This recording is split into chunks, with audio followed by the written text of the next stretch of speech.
भगवान शंकर की कृपा और उनकी करुणा का यह अपार समुद्र है शिव महापुराण की कथा।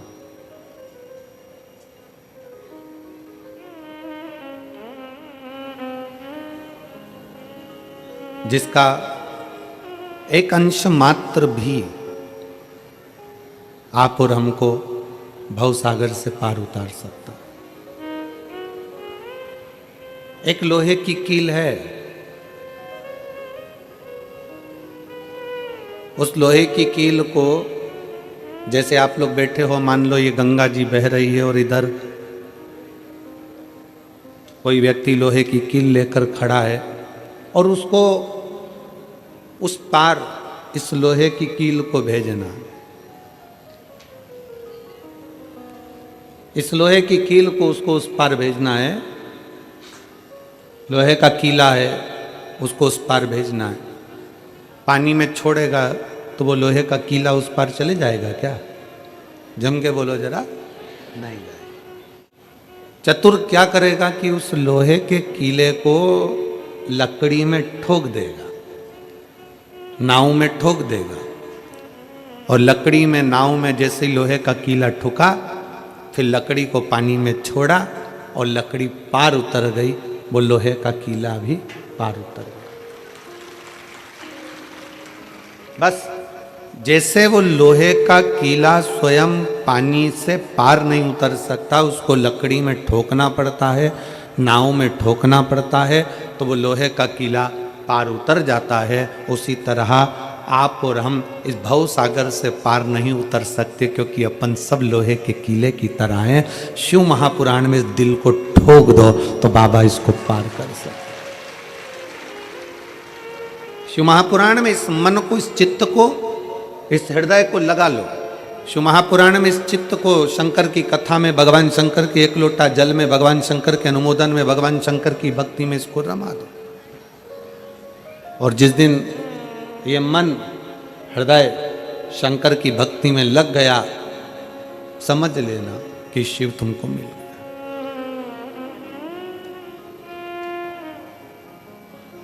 आज मेरठ वालों का प्यार था कि वास्तव में प्यार इसी को कहते हैं, जो दुनिया के लोगों से प्यार करा वो तो टूट जाता है, पर पूरी रात आप शंकर का इंतजार करते रहे, इसको प्यार कहते हैं।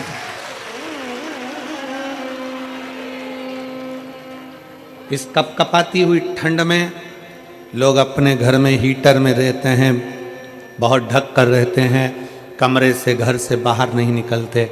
इस कपकपाती हुई ठंड में आप सब, पंडाल में तो खैर जगह नहीं है, पंडाल के बाहर और जहाँ जहाँ जिसको जैसी जैसी इस ग्राउंड में जगह मिल जाए।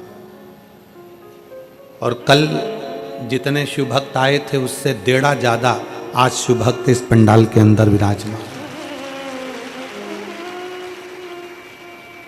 अब इतने शिव भक्तों की भक्ति, ये आपका आत्मीय प्रेम, भगवान शंकर के प्रति जो विश्वास आपका दृढ़ हुआ है, भगवान शंकर के प्रति जो आपका भरोसा दृढ़ हुआ है, शिव जी के प्रति जो आपका विश्वास दृढ़ हुआ है, ये वह शिव विश्वास है। कितना प्रेम, कितना प्यार। और फिर निवेदन है, एक छोरा छोरी से प्रेम करे, छोरी छोरे से प्रेम करे तो उसके मोबाइल का बैलेंस खत्म होता है, तो लड़का जिससे प्रेम करता है उसके मोबाइल में बैलेंस डलवा देता है। आप शंकर से प्रेम करते हो तो शंकर भी कुछ ना कुछ तो डलवा ही सकता है। लड़की फोन लगा कर कह देती है, वो पूछेगा क्यों, तुम बात क्यों नहीं करी हो? तो कहा मेरा बैलेंस खत्म हो गया था। अरे पागल, मुझे तो बताती, मैं बैलेंस डलवा देता। तुम मुझे तो बोलती, मैं बैलेंस डलवा देता। छोरी ने बोला और छोरे ने बैलेंस डलवाया। तुम जल चढ़ाते चढ़ाते 1-2 लोटा जल, तुम 1 लोटा जल रोज चढ़ाते हो, रोज चढ़ाते हो, रोज चढ़ाते हो, और 2-4 दिन तुम शंकर जी के मंदिर जल चढ़ाने नहीं गए ना, तो शंकर को टेंशन हो जाता, पगली आई क्यों नहीं, ये आया क्यों नहीं। शिव से प्रेम अब वो पूछता है कि क्यों मंदिर क्यों नहीं आ रही? अरे इतना टेंशन, इतना डिप्रेशन, इतनी चिंता, मंदिर पहुंचूं तो पहुंचूं कैसे? तुम बता भोलेनाथ, कितनी चिंता है? तो शंकर भगवान बोले, मेरे पास आई थी, बोल के तो जाती, बैलेंस डलवाने का काम तो मेरा, तो मुझे प्रेम करती है, बाकी का तो मैं कर सकता हूं। ये स्नेह है। और मेरे भोले तेरा सहारा है, मेरे भोले तेरा सहारा है, मेरे नैया का तू किनारा है, मेरी नैया का तू किनारा है। मेरे बाबा तुझे पुकारा है, मेरे बाबा तुझे पुकारा है, मेरी नैया का तू किनारा है, मेरी नैया का तू किनारा है। एक विश्वास, लोहे के कील को लकड़ी में ठोक दो, पार उतर जाएगा। इस दिल को भोलेनाथ के चरणों में छोड़ दो, पार उतर जाएगा, मन पार।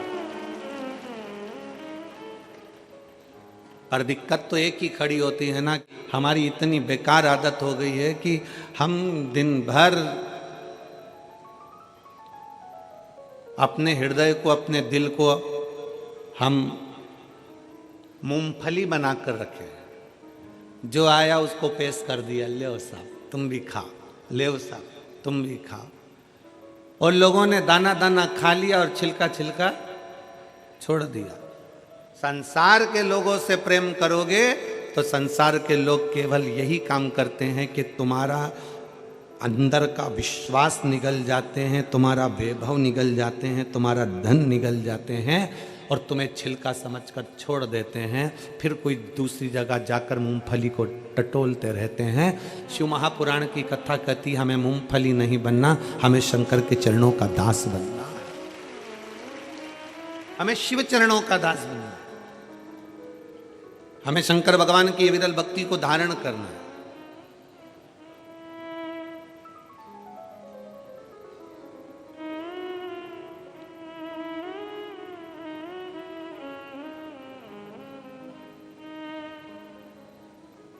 कल हम जब यहाँ से गए तो नीचे उतरे तो आस्था परिवार के कहीं प्रमोद जोशी जी बोले होंगे धीरज जी को, धीरज जी और आदि सब लोग आए और कहा कि गुरुजी ऐसा ऐसा है। तो हमने कहा कथा तो बढ़िया चल रही है, कोई दिक्कत नहीं, रत्ती भर भी चिंता नहीं, ये तो खूब अलमस्त होके खिचड़ी सामने आ रही है, खा रहे हैं, मूंगफली खा रहे, लड्डू खा रहे, पेड़ा खा रहे। जितना तो बरातियों को सुख नहीं, उतना शिव पुराण के श्रोताओं को सुख है। खुद तो खाते हैं, दूसरे को भी खिला देते हैं। बोलो सही है कि गलत है? पर गुरुजी ऐसा ऐसा चला। हमने कहा कोई बात नहीं, दिसंबर विदा हो रहा है तो अप्रैल मिलने आया था। दिसंबर विदा हो रहा है तो अप्रैल दिसंबर से मिलने आया था। जब लाइव शिव महापुराण की कथा आस्था चैनल पर बहुत शान से चल रही है और दुनिया के लोग अगर कुछ थोड़ा बहुत डाल दिए हैं तो हमने कहा वो तो अप्रैल फूल मनाने के लिए दिसंबर में आए थे, दिसंबर की विदाई करने के लिए अप्रैल मिलने आया था। शिव तत्व है।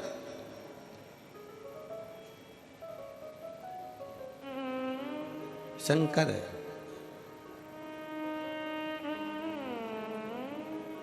और मैं धन्यवाद देता हूं मेरठ के सभी रहवासियों को, मेरठ की इस पवित्र धरा के सभी निवासियों को कि आपकी भक्ति बड़ी प्रबल है, आपका विश्वास बड़ा प्रबल है।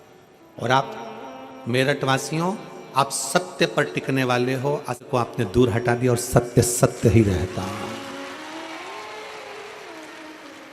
सत्य सत्य ही रहता है।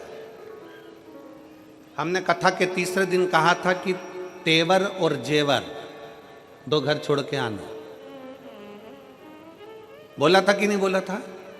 अपना तेवर भी घर छोड़ो और अपना जेवर भी घर छोड़ो। शंकर से मिलने के लिए जा रहे हो, यहाँ जेवर और तेवर की तो जरूरत ही नहीं है। कितना भी तेवर वाला व्यक्ति हो, शमशान में जाकर तेवर दिखा दे, मरने के बाद कौन सा तेवर दिखाए बोलो? अच्छा अच्छा बॉडी बिल्डर भी खाक में मिल जाता है। वो शंकर की शरणागति है। हम दुनिया के लोगों से कहते हैं, जिसने प्यार ना किया हो एक बार शंकर की कथा को दिल से जाकर सुन लेना, शिव से तब प्यार हो जाएगा कि दूसरा सुहाएगा ही नहीं। और किसको प्रेम कहते हैं?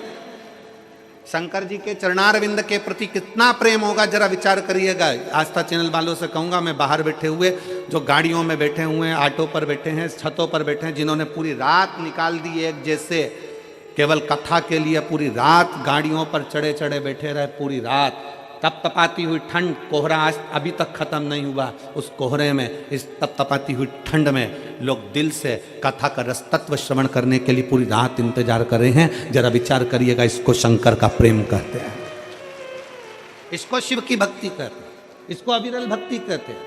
ये विश्वास का पूंजी है।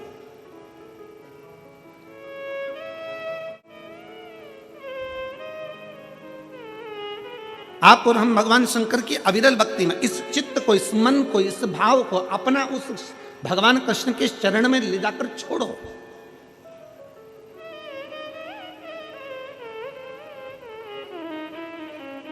भगवान कृष्ण के चरणों में ले जाकर इस दिल को छोड़ने का प्रयास करो।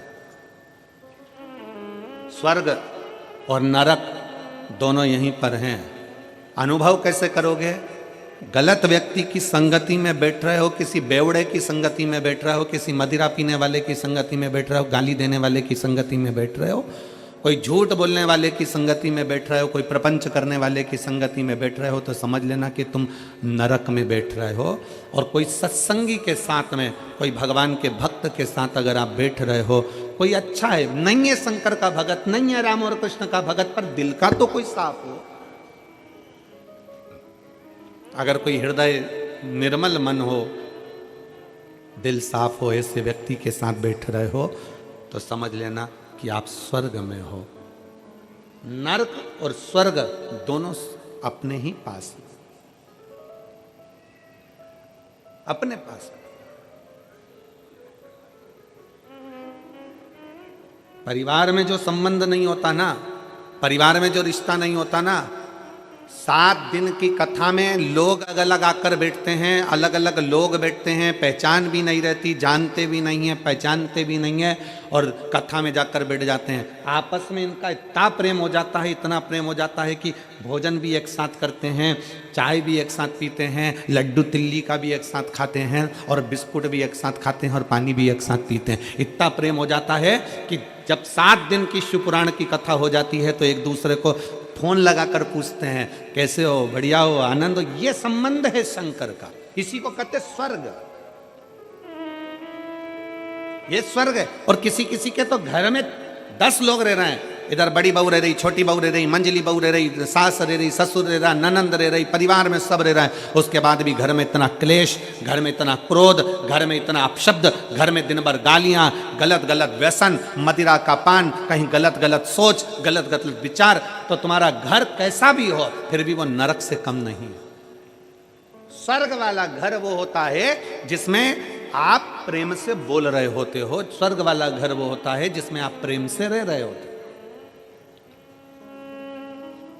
और आज शिव महापुराण की कथा में आप सबसे निवेदन है, संक्रांति पर किसी को तिल्ली का लड्डू खिलाओ ना खिलाओ, संक्रांति पर किसी का मुंह मीठा कराओ ना कराओ, पर इतना याद जरूर रखना कि संक्रांति पर अपनी जीवान से थोड़ा सा मीठा बोल लेना तो किसी का मुंह मीठा हो जाएगा।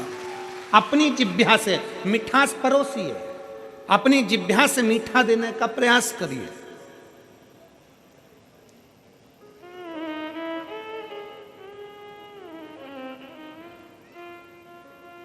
हम जिह्वा से मिष्ठान नहीं दे पा रहे हैं, वो देना है हमको।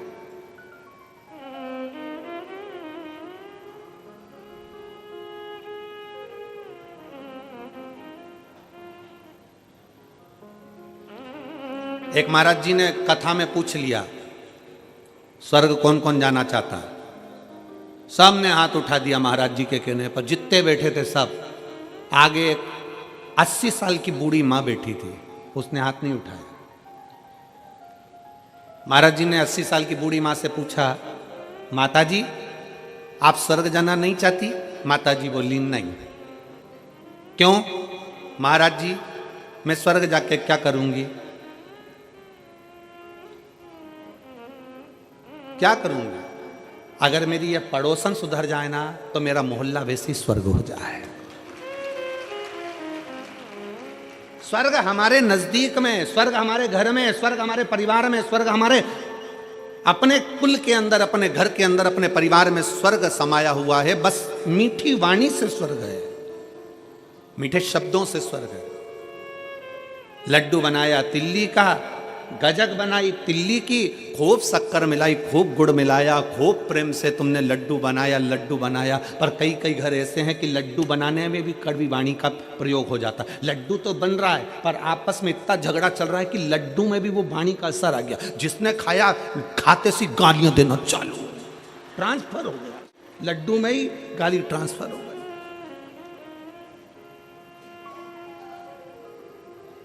ये विचारों से होता है। एक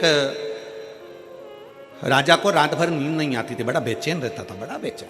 पूरी रात कर्मठ बदलता रहता था राजा, पूरी रात। और राजा पूरी रात कर्मठ बदलता। 20 दिन हो गए, 1 महीना हो गया, 1.5 महीना हो गया, 2 महीना हो गया, राजा कर्मठ पे कर्मठ बदलता, नींद नहीं आती, बेचैनी होती। राजा को सपने में लगता कि मेरे राजमहल में से पानी टपक रहा है। राजा को लगता कि कोई रो रहा है। राजा को लगता कि कोई अंदर से पुकार रहा है। राजा अपने गुरु जी के पास गया, गुरुदेव मुझे समझ में नहीं आता कि मैं राजा हूँ, नगर का राज्य मेरे पास में है, पर समझ में नहीं आता कि मुझे लगता है कि मेरे महल टूट गया, उसमें से पानी टपक रहा है, अंदर से कोई रो रहा है। भोजन करता हूं, चित्त नहीं लगता, बेचैनी होती है, अंदर से बहुत बेचैन हूं। गुरुजी ने पूछा, घर में सब ठीक तो हैं? हाँ, राजघराने में तो सब ठीक है, पर मुझे ऐसा क्यों हो रहा है? तुम्हारे राजघराने में रानी को भी ऐसा हो रहा है? तो कहा रानी भी अगर भोजन करती है तो चिड़चिड़ करती है, गुस्सा करती है, बेचैन रहती है, बात नहीं करती, बहुत टेंशन में दिखती है, डिप्रेशन में पड़ी रहती है। बच्चों के साथ भी यही प्रॉब्लम हो रहा है। महाराज गुरुजी आप बताओ क्या करें? राजा ने कहा कि मैं कल तुम्हारे महल में पहुंचूंगा। राजा महल में जहां भोजन बन रहा था, उस भोजन बनाने वाली माँ से एक स्त्री भोजन बना रही थी, उस स्त्री के पास राजा गया और इस स्त्री से पूछा, बहन इधर आओ। हाँ महाराज जी, दंडवत प्रणाम।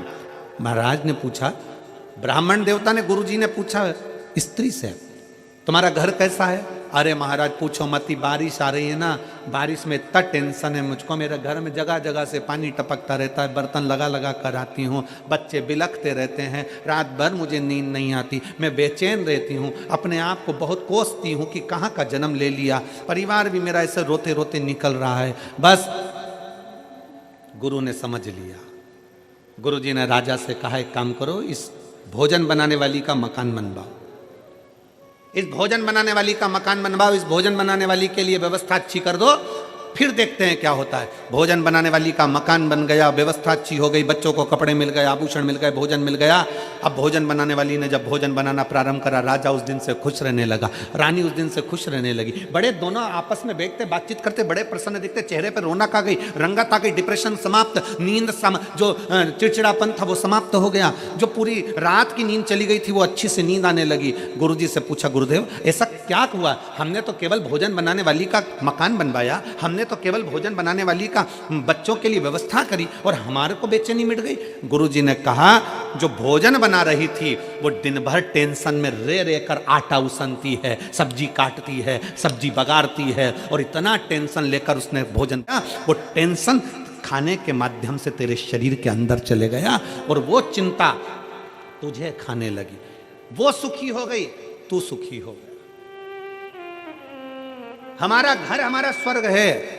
घर में बहू भोजन बनाने वाली, घर में काम करने वाला व्यक्ति, घर में रहने वाला व्यक्ति, हमें अपना घर ऐसा नहीं बनाना कि झाड़ू लगाने वाले आई वो पूरे मोहल्ले का टेंशन हमारे घर में छोड़कर चली गई, बर्तन वाली आई वो पूरे मोहल्ले का टेंशन हमारे घर में छोड़कर चली गई, वो सब्जी भोजन बनाने वाले आया हमारे घर में पूरा टेंशन देकर चले गया। भोजन बनाने वाले से भी बात करो तो ऐसी बात करना भैया प्रसन्न चित्त में भोजन बनाना, मुसद्दी लाल जैसे नहीं।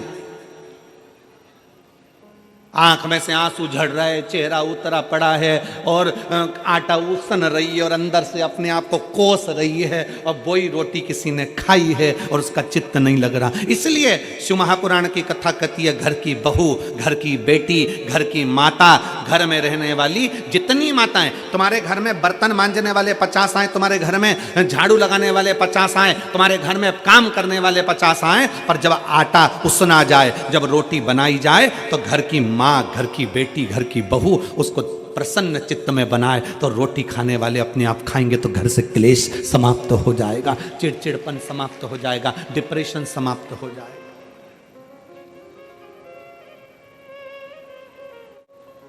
करिए, मना नहीं है। आपके घर में समय बिल्कुल मना नहीं है, पर भोजन परोसने का जब समय आए, भोजन बनाने का समय आए, उसमें थोड़ा बस भोजन बनाने वाला भी रखो, पर सब्जी का बघार मैं लगाऊंगी। रोटी तू बना, आटे में पानी में डालूंगी, भले इतना सा पानी डालूं पर प्रसन्न चित्त में डालूंगी। तू पूरी सब्जी बना, तू खीर बना, मना नहीं है, पर शक्कर में इतनी सी, भले 2 दाना शक्कर डालूं पर मेरे अपने हाथ से डालूंगी, प्रसन्न चित्त में डालूंगी। मैं घर की माँ हूं, मैं घर की लक्ष्मी हूं, मेरे घर की बहुएं इस घर की लक्ष्मी है, बेटियां हैं, वो डालेंगे इसमें शक्कर, भले 2 दाना डाले, भले इतना सा पानी डाले, भले इतना सा बगार का 1 जीरा मात्र भी डाले, पर घर की बहू बेटी इतना सा डाले, बाकी का सब भोजन बनाने वाले। उसमें हमारे घर में एक निर्मलता का भाव आता है, स्नेह का भाव आता है, प्रेम का भाव आता है।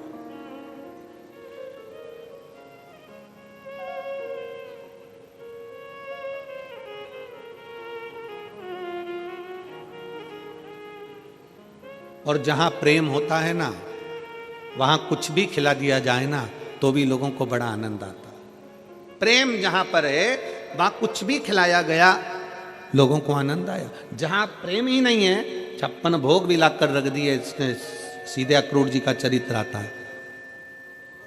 दुर्योधन के घर के 56 भोग कर भगवान अक्रूर काका के घर में चले गए।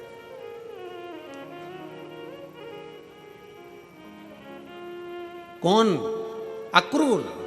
जहां पर विदुरानी अक्रूर जी की पत्नी शंकर की परम भगत थी। शिव जी से बस केवल एक वर मांगा था उस अक्रूर जी की पत्नी विदुरानी ने कि एक बार द्वारकानाथ मेरे घर पर आए, एक बार नारायण मेरे घर पर आए, एक बार द्वारिकाधीश मेरे घर पर आए। यह अक्रूर जी की पत्नी ने शंकर जी से मांगा था, शिव जी से।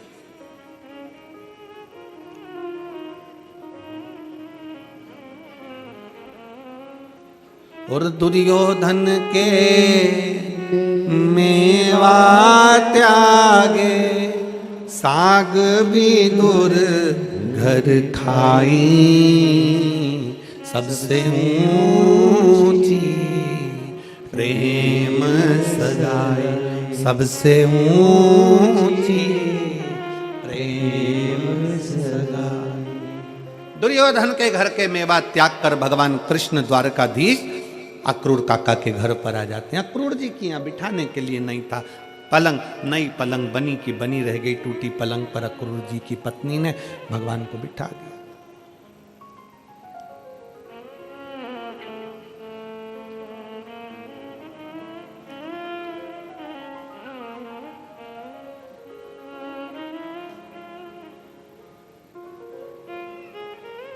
और खाने के लिए दिया तो क्या दिया था? जम के बोलो जरा। केले के छिलके। केला छीलती जाए, छिलका भगवान को दे दे, केले के अंदर की गिरी जमीन पे फेंक। भगवान ने पूछा काकी ये क्या है, ये क्या है? तो काकी बोली ये केला है। जो तुमने नीचे फेंका वो तो केवल छिलका है। भगवान बोले तुम्हारे यहाँ उल्टा खाते हैं, छिलका खा के गिरी को फेंक देते। विदुरायन बोली फालतू की बात मत करो, तुम्हें जो दे रही हूं वो खाओ। इतने में भगवान बोले विदुरायन से, विदुरायन काकी सारा की सारा केला मुझे खिला दोगी तो काका और काकी तुम दोनों क्या खाओगे? काकी बोली जो ये जमीन पे पड़ा है ना हम दोनों खा लेंगे, जो ये जमीन पे पड़ा है वो हम दोनों के लिए। भगवान मन में सोचे कितनी भोली है, कितनी भोली है। और परमात्मा ऐसे ही भोलों से रीझता है।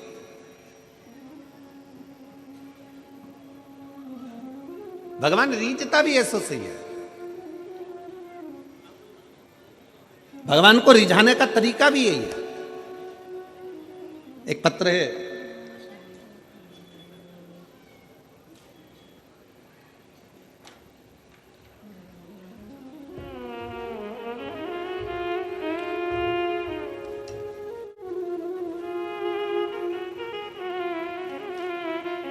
मेरा नाम अदिति ऋषि शर्मा है, मैं मेरठ की रहने वाली हूँ। मेरा मोबाइल नंबर ये है, कहीं बैठी हो तो हाथ हिला सकती है। मेरा नाम अदिति ऋषि शर्मा है, मैं मेरठ की रहने वाली हूँ। मेरा मोबाइल नंबर ये है।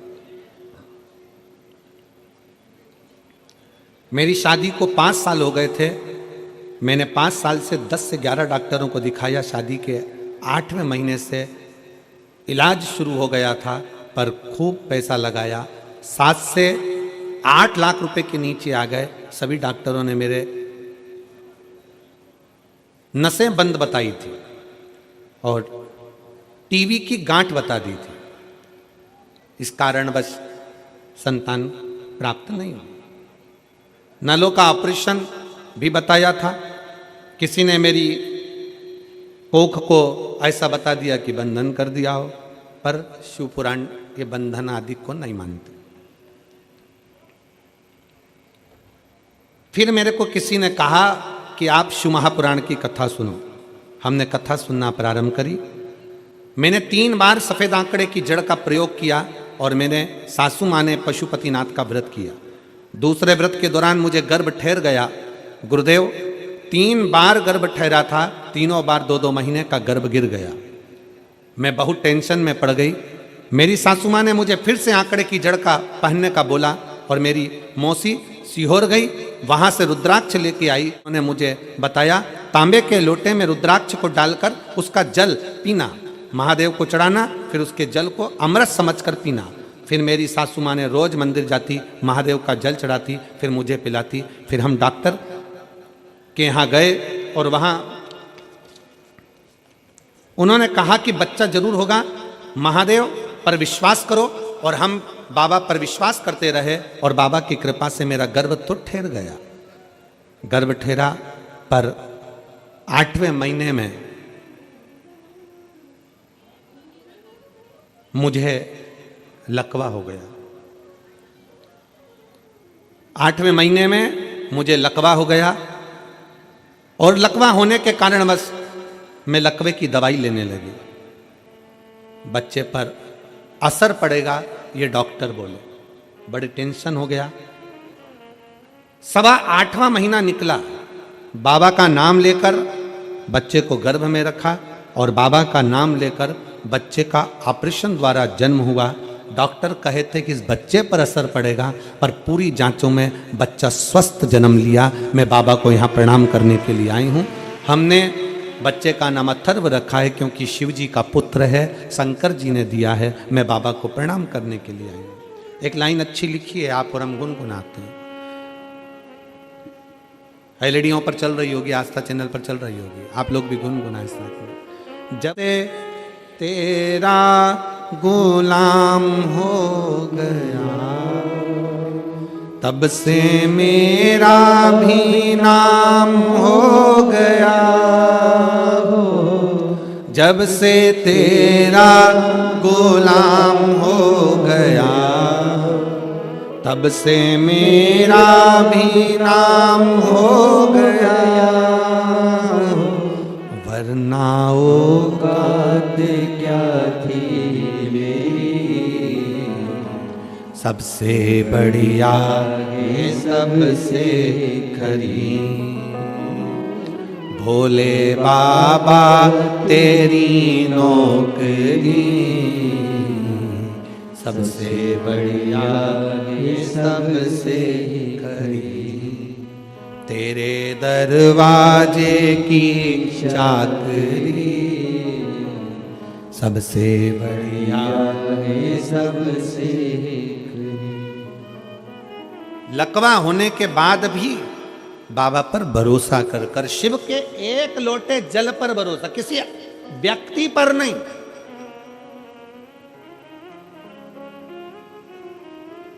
और फिर निवेदन है आपको व्यासपीठ के माध्यम से, सीहोर वाले महाराज पर रत्ती भर भरोसा मत करो, भरोसा करो तुम्हारे एक लोटे जल पर और देवाधिदेव महादेव पर भरोसा करो, महाराज पर नहीं। जैसा तुम्हारा शरीर वैसा हमारा शरीर, जैसे तुम वैसे हम, तुम भी 2 रोटी खाने वाले, हम भी 2 रोटी खाने वाले। और फिर एक निवेदन है, याद रखो अपनी जिंदगी में, किसी कथाकार को, किसी संत को, किसी साधु को, किसी सन्यासी को, किसी तपस्वी को, किसी बाबा को, किसी जोगी को भगवान मत बनाओ। भगवान को भगवान रहने दो और इंसान को इंसान रहने दो। इंसान को इंसान रहने दो और भगवान को भगवान रहने दो। कथा सुनो, भगवान की सुनो, कथा का रसतत्व अपनी जिंदगी में उतारो, शिव पर भरोसा करो, शंकर पर विश्वास करो, तुम्हारे एक लोटे जल पर पूर्ण भरोसा रखो कि तुम जो जल चढ़ा रही हो वो जल साधारण नहीं हो सकता। जो तुमने जल चढ़ाया, मेरा बाबा मेरी सुनेगा, शंकर मेरा हाथ पकड़ेगा और शिव मुझे पार लगाएगा। और कौन आएगा?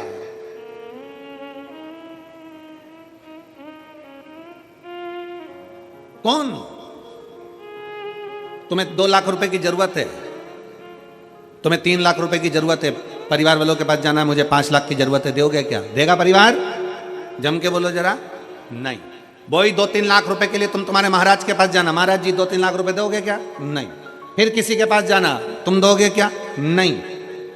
वो 2-3 लाख रुपए कहीं से नहीं मिलेंगे, आपको अपना कर्म प्रबल करना पड़ेगा, अपनी मेहनत प्रबल करना पड़ेगी, अपना परिश्रम प्रबल करना पड़ेगा, अपने बल को बढ़ाना पड़ेगा और लगनता से काम करना पड़ेगा। शंकर को एक लोटा जल विश्वास के साथ चढ़ाओ, ना साथ देना दे, एक दिन मेरा भोले बाबा, एक दिन मेरा शंकर ऐसी कृपा करेगा कि 5 तो जाने दो, 3 तो जाने दो, ढेर लगा दे, ढेर।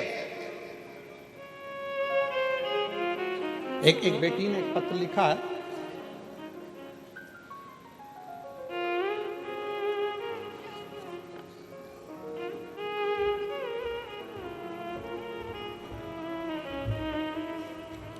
मैं गौरव कश्यप निवासी प्रेमपुरी रेलवे रोड मेरठ की रहने वाली हूँ।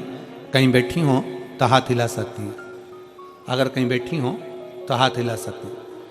मेरा नाम खुशी कश्यप है, पति का नाम गौरव कश्यप है, निवासी प्रेमपुरी रेलवे रोड मेरठ उत्तर प्रदेश की रहने वाली हूँ।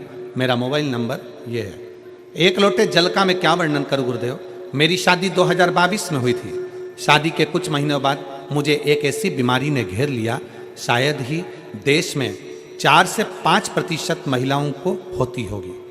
ये बीमारी ऐसी थी कि मेरे सिर के, मेरी भुकुटियों के सारे के सारे बाल उड़ जाते थे, जिसका फोटो मैं आगे लगा रही हूँ।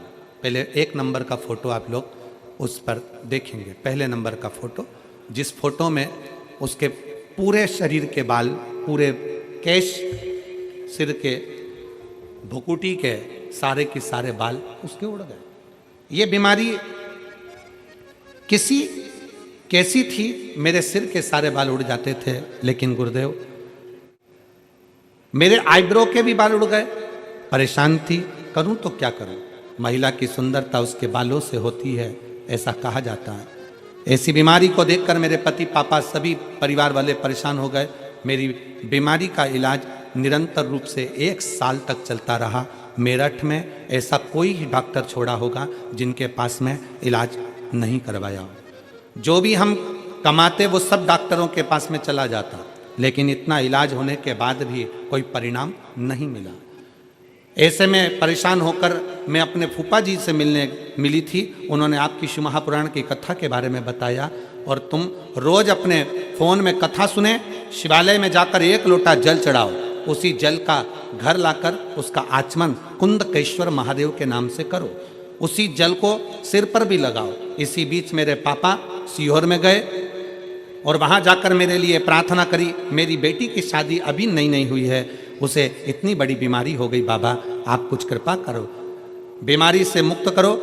अब जब भी कथा सीहोर में होगी, मैं अपने साथ अपनी बेटी को नमन कराने के लिए लाऊंगा, ऐसा बोलकर घर आ गए। लेकिन उसके बाद में और मेरे पति दोनों ही रोज साथ में मंदिर जाते।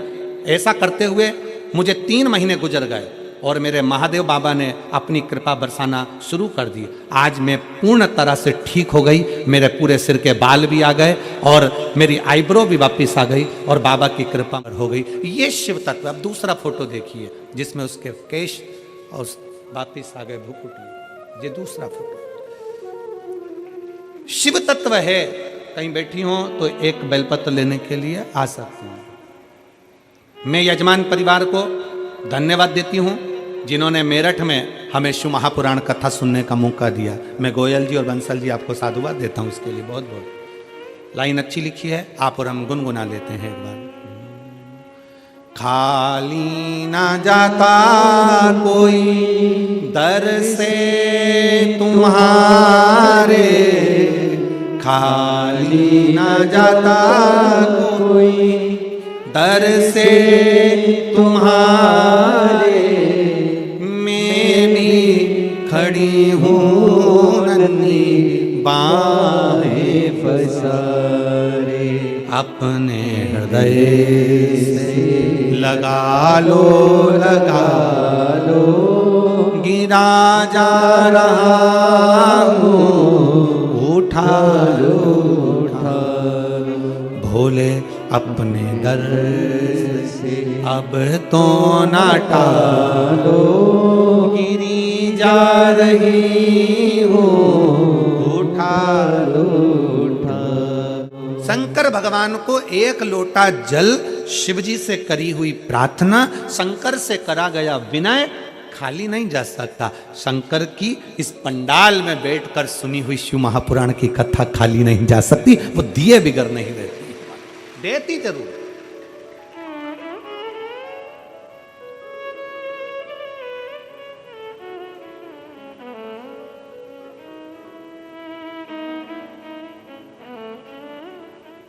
हम आपसे पूछें, अगर मान लो हम तो आपको कभी मिले नहीं, कभी आपसे पर्सनल हमारी कोई बात नहीं होती, मिलना हुआ कभी आपसे? नहीं। कहीं आपसे मिलना जुलना कहीं नहीं हुआ। टीवी के माध्यम से, कथा के माध्यम से आप लोग कथा में आते हैं, कथा के पंडाल में पहुंचते, ना आप हमें मिले ना हम आपको मिले। केवल कथा। जब कथा आपको हमसे जोड़ सकती है तो इतना विश्वास मानकर चलना कि कथा शंकर से भी जोड़ सकती है, शिव से भी जोड़ सकती है। श्रीमद् भागवत कथा किस किस ने सुनी है? हाथ उठाओ जरा। सबने सुनी है भागवत जी? रख लो, वापिस दल लो। भागवत में सुना? रुक्मणी जी कभी कृष्ण से मिली थी क्या? जम के बोलो जरा। नहीं। भगवान कृष्ण कभी रुक्मणी से मिले थे? नहीं, कभी नहीं मिले।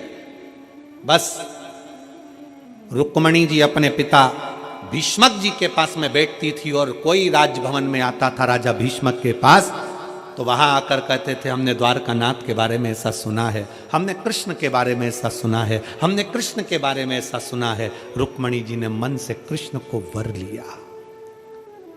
ऐसा वरा रुक्मणी जी ने भगवान कृष्ण को वर लिया और रुक्मणी जी ने भगवान कृष्ण को अपना पति मान लिया। और पति मान लिया तो भगवान कृष्ण को रुक्मणी को लेने आना ही पड़ा, क्योंकि रुक्मणी जी ने कृष्ण को वर लिया था। वर लिया, कृष्ण को अपना मान लिया। मैं बंसल परिवार, गोयल परिवार दोनों को धन्यवाद देता हूं। गोयल जी आपको भी धन्यवाद देता हूं। कहीं माता रानी की, वैष्णो देवी की कहीं आप पर कृपा होगी, उन्होंने ही आपको ध्वजा हाथ में देकर कह दिया होगा कि जाओ शंकर की कथा का रसतत्व ग्रहण करना है, मेरे प्रभु की कथा है रसतत्व। तो भगवान ने आपको यजमान पद दिया। मैं बंसल जी आपको धन्यवाद देता हूं। कल हमारी चर्चा चल रही थी तो बंसल जी बता रहे थे कि हमारी धर्म पत्नी बाबा कथा में इतनी लीन रहती कि हम दोपहर में 2 बजे भोजन करने आते थे तो पहले कह देती थी जरा रुक जाओ, 1-1.5 घंटे बाद मैं भोजन दूंगी, कथा चल रही है।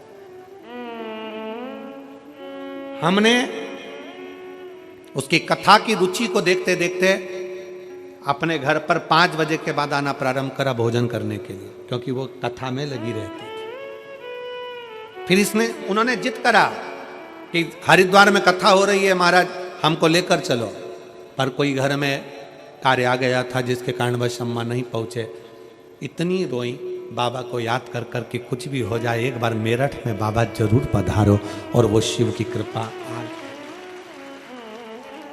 ये भक्ति है आपका, ये विश्वास है आपका, ये भरोसा है आपका।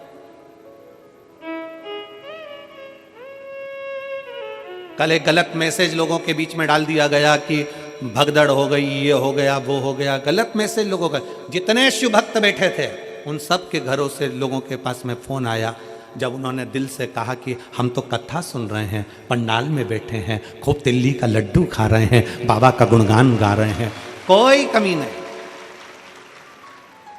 कोई कमी नहीं। और मैं आप सबसे पूछूं, ईमानदारी की बात बताना, सत्य की मूर्ति शिव के सामने बैठे हो, रत्ती भर तकलीफ आई है कहीं? दोनों हाथ उठाकर बोलो एक बार, कहीं रत्ती भर तकलीफ आई? खूब प्रेम से भोजन हुआ, भोजन भंडारा कैसा बनाया जजमानों ने? अच्छा, भक्तों ने, मेरठ के जितने भक्त हैं उन लोगों ने भी आकर कुछ तो प्रसादी पवाई होगी आप लोगों को, अच्छा लगा ना? दोनों हाथ उठाकर एक बार भाव से हर हर महादेव। प्रशासन ने कितनी जोरदार व्यवस्था करी, और दोनों हाथ उठाकर ताली बजाकर साधुता दीजिए पूरी प्रशासन के लिए, धन्यवाद। इसको कहते हैं। और उसके बाद भी बस केवल बात वो नहीं है, बात जो भगदड़ की फैलाई गई वो इसलिए फैलाई गई क्योंकि उसके घर के लोग अंदर नहीं बैठ पा रहे थे। दिक्कत तो वहां अड़ी पड़ी थी ना, कि जेवर और तेवर घर नहीं छोड़ के आ रहे, तकलीफ तो वहां अड़ी पड़ी थी। शिव तत्व में शंकर की भक्ति है, और मेरी जीजियों और मेरे जीजाओं, मेरी बेटियों, मेरे बेटाओं, इतना विश्वास तो हम भी शंकर पर करते हैं कि मेरा ये कथा किसी इंसान की नहीं है, ये कथा उस ओगड़दानी की है, ओगड़नाथ की है। इंसान की कथा होती ना तो हम कह सकते थे, पर भगवान की कथा पर इतना भरोसा तो लेकर बैठते हैं कि वो बाल बांका नहीं होने देता। वो शिव है, वो शंकर, वो घड़ी है। गलत सोच, गलत विचार, गलत दृष्टि, और तुमने दिल से सुना है। ए मेरठ के भक्तों, शिव भक्तों, पूरे पंडाल में, पूरे ग्राउंड में कहीं पांव रखने की जगह नहीं, रोडों पर लोग बैठे हैं। उस शिव भक्ति को देखो कि तुमने दिल से सुना है। शायद मैं यहाँ के पुलिस प्रशासन को भी एक बात जरूर कहूँगा कि आपके नगर में बहुत कार्य हुए होंगे और ड्यूटी भी बहुत लगी होगी, पर ऐसे शिव भक्तों को आपने रात भर ठंड में कांपते हुए और शिव पुराण की कथा का इंतजार करते नहीं देखा होगा। ऐसे शिव भक्त नहीं देखे होंगे जो ठंड में इंतजार कर रहे हैं कि सवेरे 8 बजेगी, 8 बजे मुझे कथा में बैठना है, 8 बजे मुझे कथा सुनना है, और सब अपनी अपनी झोली पसार कर आखिरी दिन की कथा श्रवण कर कर जाते हैं। और ये विश्वास है हमारा कि 3 महीने में तुम्हारा पत्र इस व्यासपीठ पर आता ही है। विश्वास के साथ सुनते हो, भरोसे के साथ सुनते हो, दृढ़ता के साथ सुनते हो। शिव कथा को अपने दिल में रखो, अपने हृदय में। यहां सुनी, यहां से निकाल दी, बच्ची कुच्ची कपड़ा में झटकार दी ना।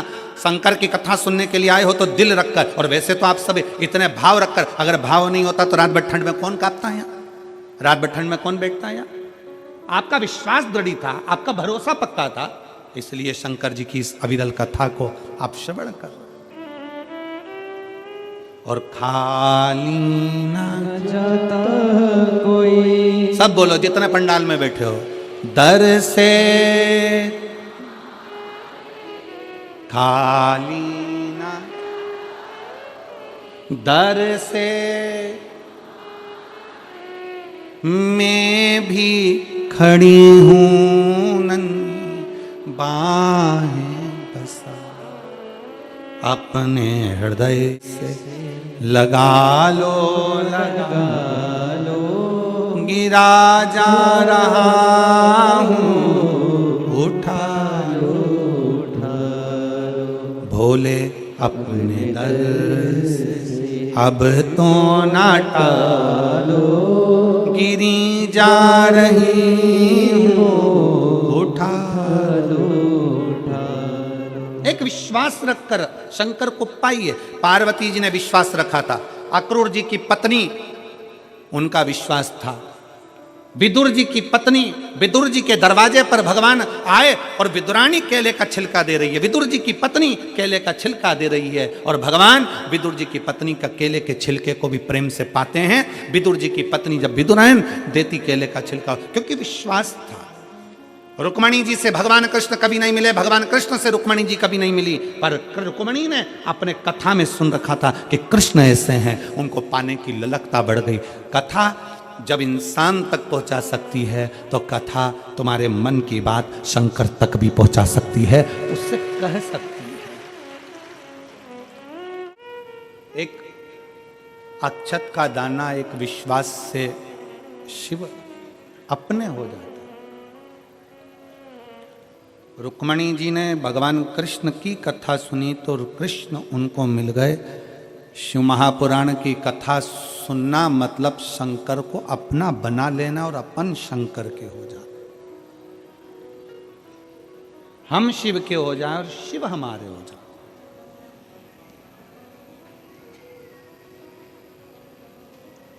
अच्छा एक बात बताओ, अगर भगवान शंकर मिल गए तुमको, मान लो मिल गए, तो तुम शंकर जी का हाथ पकड़ोगी कि शंकर जी तुम्हारा हाथ पकड़ेंगे?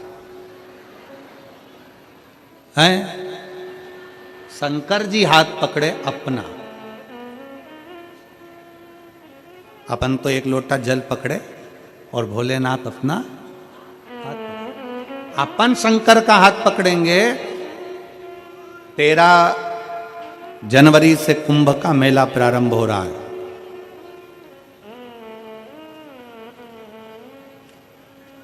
दस फरवरी को कुंभ के मेले में भी शिव महापुराण की कथा है, त्रिवेणी संवाद।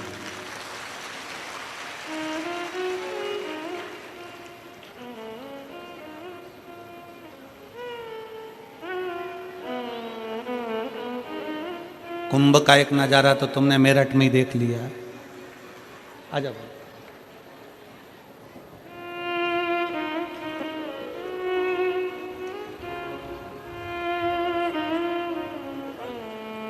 ठीक है बेटा, मालाना प्रारंभ हो गया ना।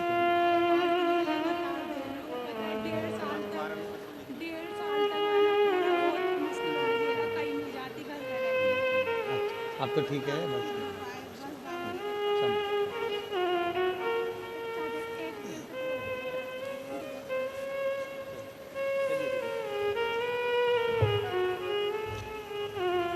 इस बेटी के पूरे भुकुटी के बाल, सिर के बाल सब चले गए थे बीमारी में। 1.5 साल से इलाज करा कर थक गई थी। तब आखिरी में शंकर का एक लोटा जल सारी समस्या का शिव का। तो 13 जनवरी से कुंभ का मेला प्रारंभ हो जाएगा। 10 फरवरी से 16 फरवरी तक कुंभ के मेले में 7 दिन। प्रयागराज में अभी 7 दिन की कथा प्रयाग वालों को नहीं मिली थी, जो इस साल महाकुंभ के अवसर पर 10 फरवरी से 16 फरवरी तक मिली है।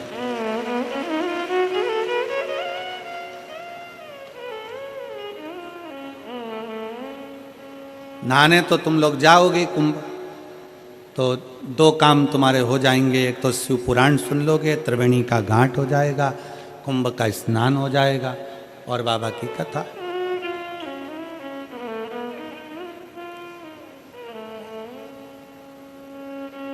अब कुंभ के मेले में जाओ तो बच्चा तुम्हारा हाथ पकड़ा है और तुम बच्चे का हाथ पकड़े हो, दोनों में अंतर है। हम बाबा का हाथ पकड़े शंकर जी का और शंकर जी अपना हाथ पकड़े, दोनों में अंतर है।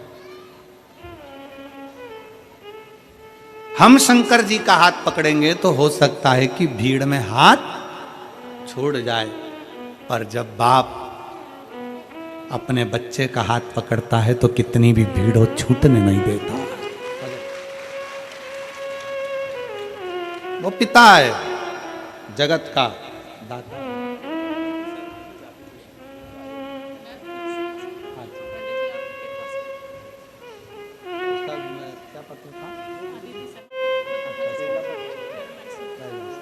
अभिवानी है, उनको एक पत्र, एक बेल पत्र। ठीक ठीक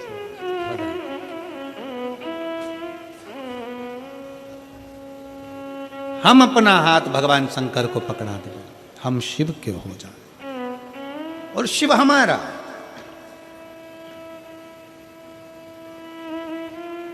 एक प्रसंग आता है बड़ा सुंदर।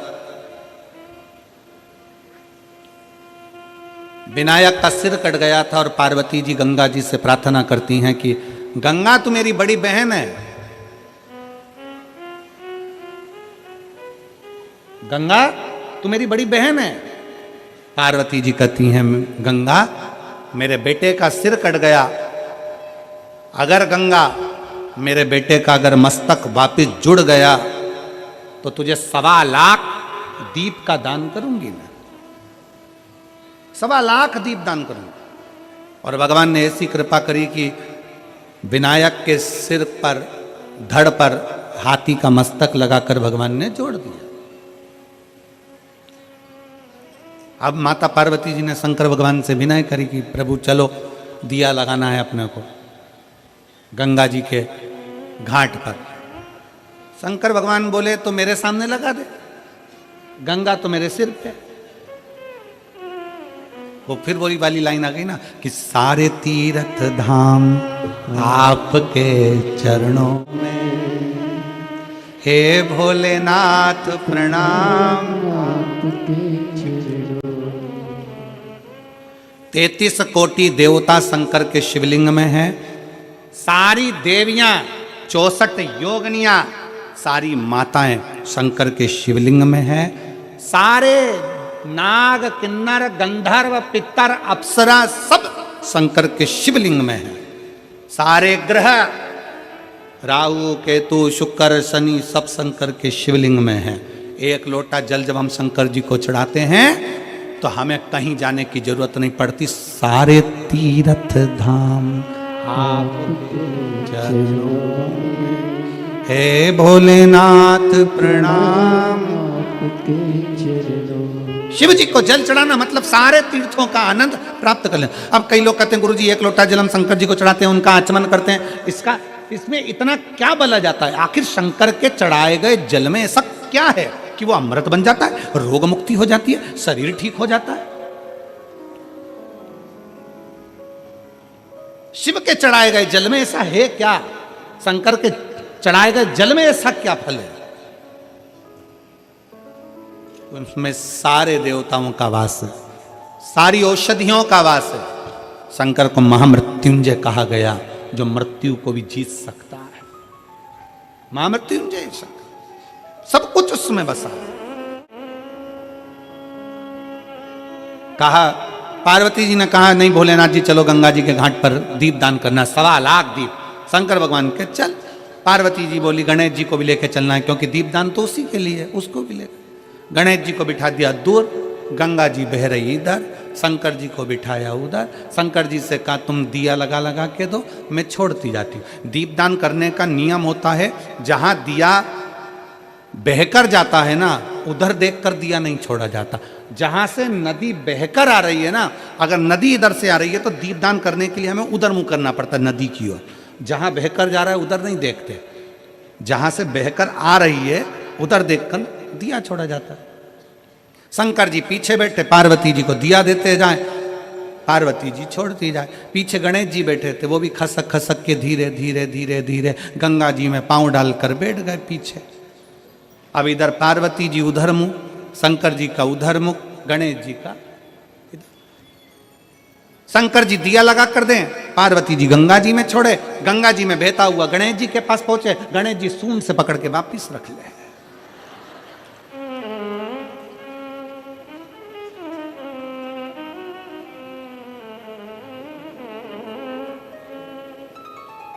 बच्चों की आदत होती है, मम्मी सारे घर का कचरा उठाकर कबाड़ा आकर पीछे डाल कर आती है और बच्चे खेलने जाते हैं और वही कबाड़े को वापिस बीन के घर में लिया, वही कबाड़ा। बच्चों की आदत है।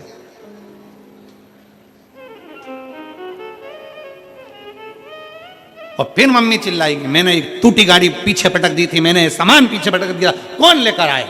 और मम्मी चिल्लाए तो चिल्लाए किसको? बच्चे को तो कोई असर पड़ता नहीं है। सुनाती किसको है? भेरू को। सुनाए किसको? भेरू को। जगदम्बा बोले तो भेरू सुने, अब वो भेरू को बोले, पति को बोले, मैं इतना सामान उठा उठा के थक गई, काम कर करके थक गई, इतना फैला रहा, मैं उठाऊं, बार बार उठाऊं, ना जाने कौन कहां से लाकर दे देता है। दादी भी चुप, दादा भी चुप, बच्चा खेलने में लगा और पति सुनने में लगा और जगदम्बा धड़धड़ाने में लगी। अब बोले और होता है, शादी का 1 साल पति बोलता है, पत्नी सुनती है। शादी का 2रा साल पत्नी बोलती है, पति सुनता है। शादी के बाकी के साल पति पत्नी दोनों बोलते हैं, पूरा मेरठ सुनता है। होता है। अब वो बोले, ये कचरा मैंने फेंक दिया था, कौन उठा कर लाया? अब शंकर भगवान दिया देते जाएं, पार्वती दिया छोड़ती जाएं, माता गंगा जी के घाट पर दिया लगाती जाए। अब दिया छोड़ते छोड़ते छोड़ते छोड़ते छोड़ते 1.25 लाख को छोड़ते हुए सुबह से शाम हो गई। पार्वती जी शंकर जी से बोली, भोलेनाथ इतने दिए छोड़ दिए पर समझ में नहीं आ रहा ये दिया कैसे बढ़ते जा रहा। शंकर भगवान बोले, पार्वती एक बार ब्रह्मा जी कह रहे थे भगवान विष्णु से कि दान करने से बहुत बढ़ता, तू दान कर रही ना दीप का, इसलिए बढ़ रहा है। तो पार्वती जी शंकर जी से बोली, तुम जल्दी जल्दी दो। अब इनको क्या मालूम था पीछे और जल्दी पकड़ लेगा, दिया इकट्ठा हो गया। थोड़ी देर बाद शंकर जी के पांव के पास में गणेश जी की सूंड दिखी दिया रखते हुए। तो शंकर भगवान ने पार्वती जी से कहा, तू पूछ रही दिया कहां से बढ़ रहा है, ये देख तू छोड़ रही है और तेरी औलाद पकड़ रही है, तू छोड़ रही है, ये तेरी औलाद पकड़ रही। पार्वती जी गणेश जी के पास में आ गई। गणेश जी से कहा, बेटा गणेश ये तुम क्या कर रहे हो? गणेश जी बोले, मैया सारे के सारे बह कर जा रहे थे, मैंने सबको पकड़कर किनारा दे दिया, सबको पकड़ा किनारा दे दिया। पार्वती जी गणेश जी से बोली, रे गणेश इस संसार सागर में, भव सागर में कितने बह कर जाएंगे, तो किस किस को किनारा देगा? गणेश जी कहते हैं, माँ जो एक बार शिव महापुराण की कथा में आ गया ना, उसको तो मैं हाथ पकड़कर किनारा दे दूंगा, हाथ पकड़कर किनारा दे दूंगा। ये शिव महापुराण की कथा है जिसका इंतजार स्वयं गणेश जी करते हैं, रिद्धि सिद्धि स्वयं चवण दुलाती है। ये वो शिव महापुराण कथा है जिसके इंतजार में षडानंद कार्तिक के बैठे रहते हैं। ये वो शिव महापुराण की कथा है कि ब्रह्मा जी भी अपनी लेखनी को रोक देते हैं। जब शिव महापुराण की कथा को श्रवण करना होता है, भगवान नारायण शेषनाग की सैया पर उठकर बैठ जाते हैं। जब शिव महापुराण की कथा को सुनना होता है, इंद्र का आसन छोड़ देते हैं, वरुण अपना सिंहासन छोड़ देते हैं। ये वो शिव महापुराण की कथा है जिसको लोग दिल से श्रवण करते हैं तो अपनी झोलियां खुशियों से भर लेते हैं। ये वो शिव महापुराण की कथा, ये वो कथा है। इस कथा का ना पत्रिका छपती है, इस कथा का ना पंपलेट छपता है, इस कथा का ना प्रचार होता है, इस कथा का ना किसी को जाकर चावल दिया जाता है, इस कथा का ना किसी के दरवाजे पर जाकर कहा जाता है कि कथा में आना, कथा में आना। ये कोई नहीं कहता। इस कथा का तो बस लोगों के मन में सूचना मिल जाती है कि कुबेरेश्वर धाम से कुबेर भंडारी पोथी लेकर आ गया और दुनिया के लोग दौड़ दौड़ कर शिव महापुराण की कथा में पहुंच जाते हैं। कथा श्रवण, ना पत्र है, ना व्यवहार है, ना सीहोर से कोई मैसेज, ना सीहोर से कोई तुम्हारे पास फोन कि आओ कथा में। पर भगवान की लगन तुम्हारे भीतर है। तुम अपने पिता से इतना प्रेम करती हो, तुम अपने पिता से इतना प्रेम करती हो जैसे माता सती अपने पिता दक्ष से प्रेम करती थी और पिताजी के जहाँ जाने के लिए आतुर हो गई। मना करा मत जा, शंकर जी बोले मत जा, पर सती मैया बोली मेरे बाप के घर तो जाऊंगी। उसी कई मेरी जीजियाँ जीजा ऐसे हैं कि कथा में तो जाऊंगी, कथा में पहुंचूंगी। वहां मेरा पिता, मेरा शिव, मेरा शंकर ओ घरदानी मुझे श्रवण कराए।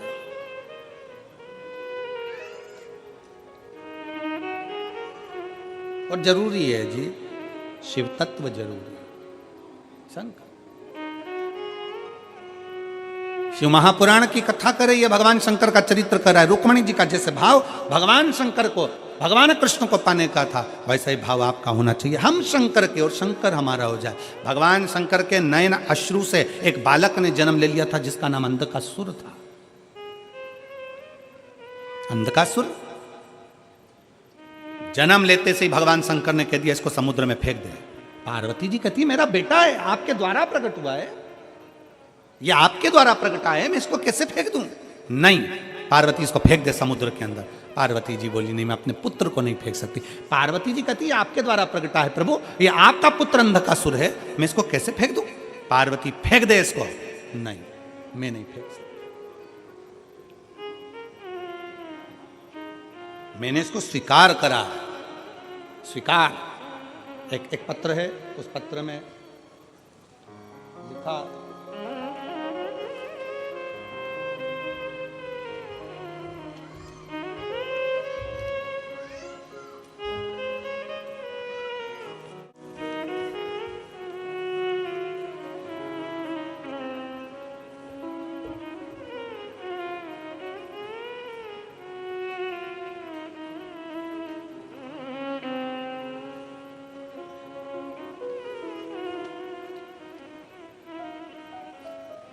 मेरा नाम पल्लवी कुमारी है, पिता का नाम पन्नालाल गुप्ता है, माता का नाम लक्ष्मी कुमारी है, भाई का नाम पुष्कर कुमार है।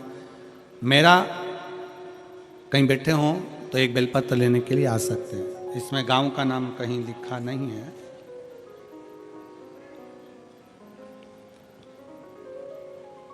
मेरा अचानक से बुखार आ गया और बुखार आने के बाद नाक से खून आने लगा। फिर मेरा नाक से खून आना बंद नहीं हुआ।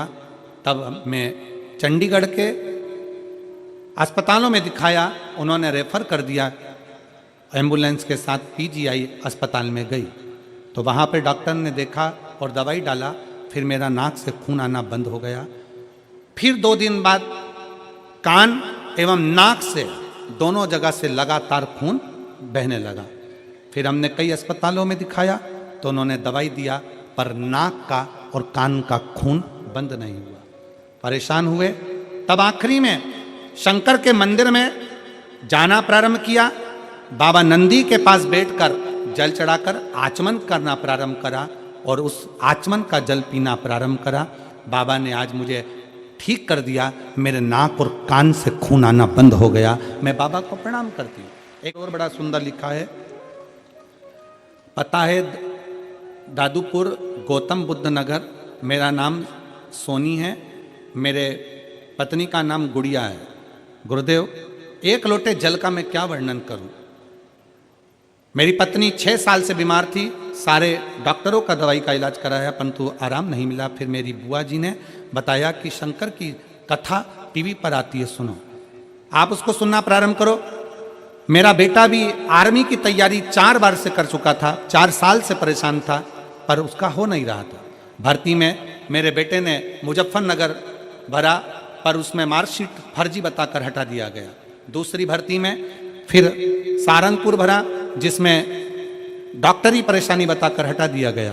तब मेरा बेटा शिव मंदिर में जाने लगा और मंदिर में बाबा से प्रार्थना करने लगा। गुरुदेव, वहीं से मैंने एक बेलपत्र उठाकर अपने बाबा से प्रार्थना कर कर बेटे के साथ रख दी।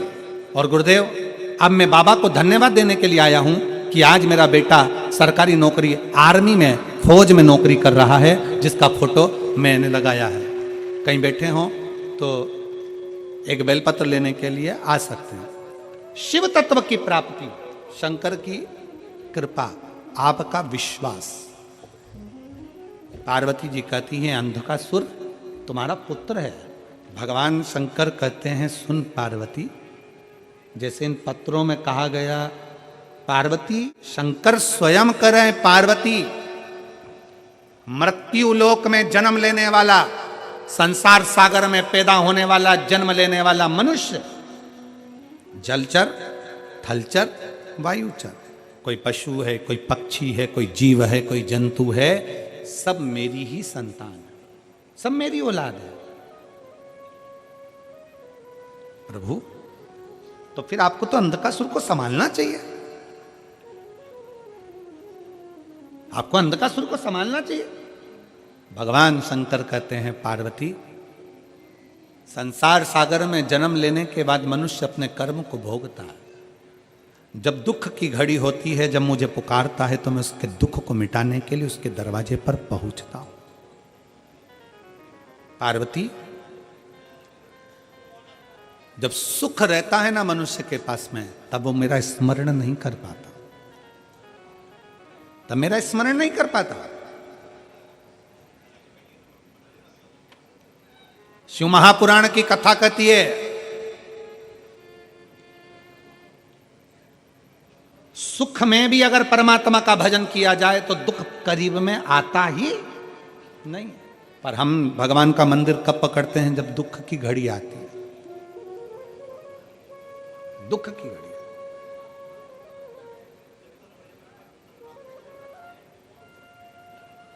कितना सुंदर कहा है कि दुकान चल रही है ना जब, तब तक पत्नी के जेवर भी बनवा दो।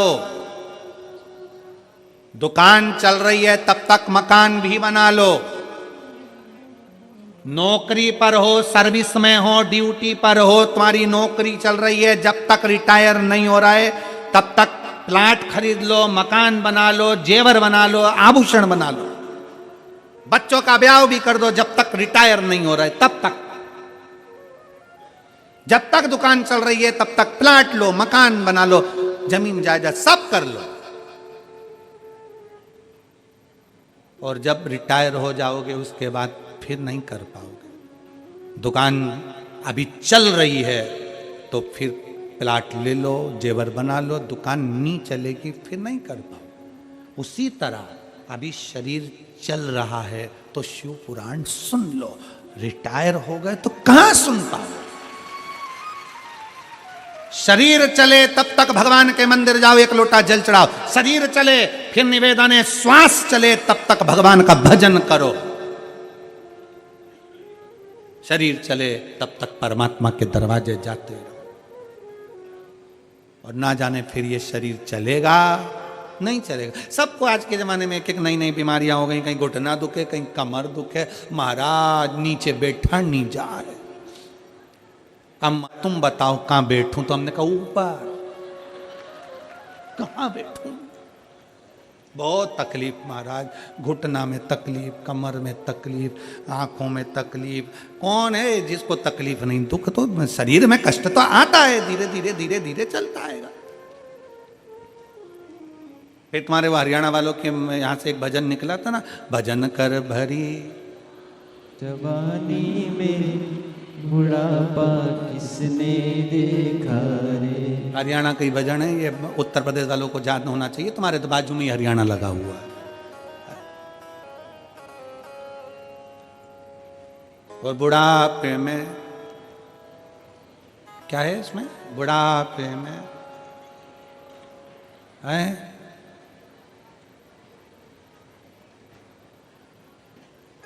बुढ़ापे में सोफा सेट हिलेगा, दांत सारे दांत हिलेंगे, तुम हंस नहीं पाओगे, इसलिए हंस लो भरी जवानी में। और आज के जमाने में कौन? जितने बुजुर्ग हंस लेते हैं, जितने बच्चे हंस लेते हैं, जवानी में लोग उतना हंस भी नहीं पाते। ज्यादा हंस लेते हैं तो पत्नी देख लेती, क्या बात है, बेचारा हंसना ही छोड़ दिया। अगर मोबाइल चलाते चलाते अगर पत्नी ज्यादा हंस ले ना, मोबाइल चलाते तो पति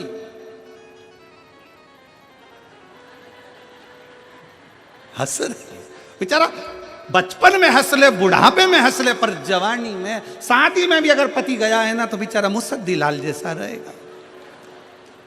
और अगर ज्यादा हंस लिया, पत्नी को पता, बस वो खाती खाती पत्नी देख ले हंसता हुआ, और पति ने देख लिया, जगदम्बा ने मुझे देख लिया है। उसके बाजू में आके खड़ा हो गया एकदम मुंह उतार कर, और पत्नी फिर गाड़ी पे बैठी घर जाते समय, कौन थी? अब डिप्रेशन में पड़ गया, चिंता, क्या करे अब? सावधान इंडिया, जवान सब सावधान। बुढ़ापे में सोफा सेट हिलेगा, तुम हंस नहीं पाओगे, जनकर भरी जवानी में ये मौका मिला मुस्कुराने का। तुम खटमल को मुस्कुराते नहीं देखोगे, हंसते नहीं देखोगे। इसलिए व्यक्ति मरता है, मरने के बाद जो फोटो घर में लगता है वो हंसता हुआ लगता है, मुस्कुराता हुआ। तुम जिंदगी भर कितने ही रो, पर आखिरी का फोटो तो मुस्कुराता हुआ फोटो। कितने भी जिंदगी में रो, पर आखिरी का फोटो में तो तुम जितने बुजुर्ग उनकी टोपी और एक चेन बाकायदा बनाई जाती है, और दादाजी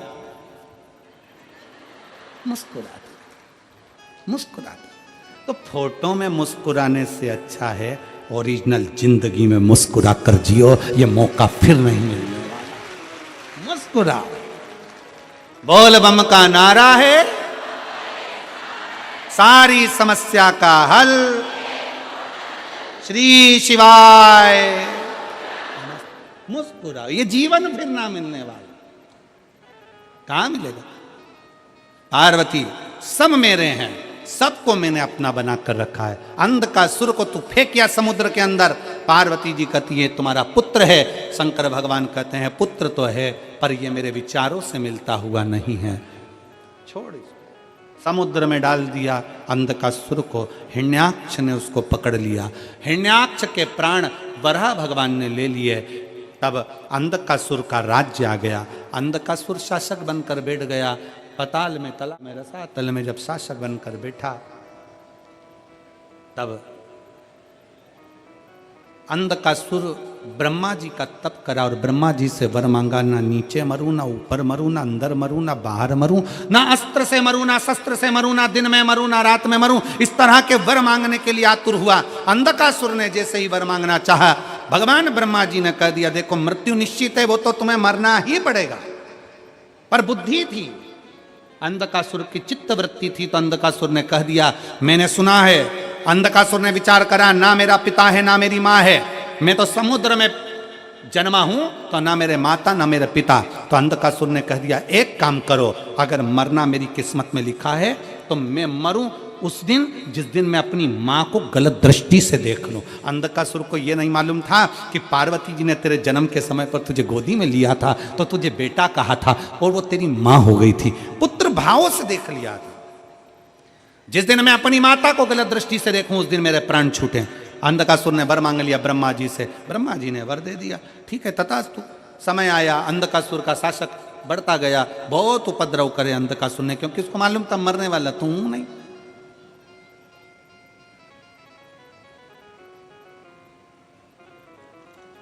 अब मैं मरूंगा तो हूं नहीं।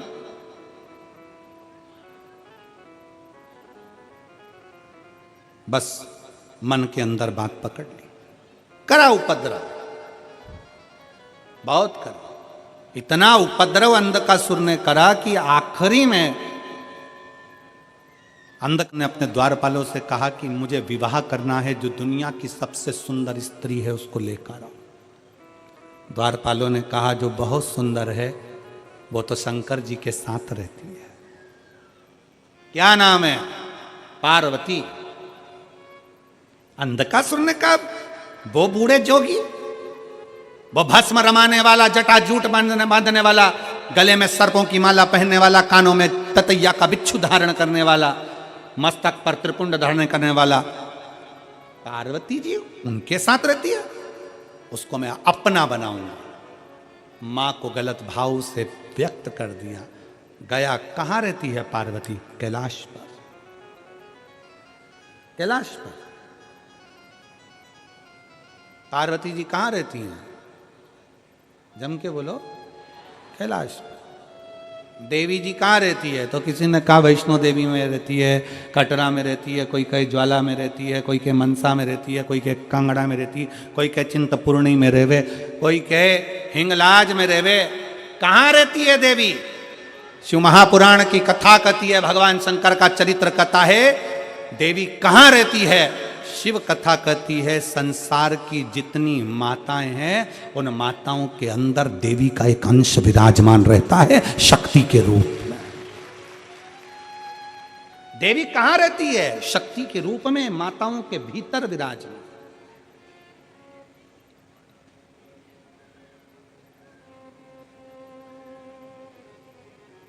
शक्ति के रूप में। इसलिए मेरी जीजियों,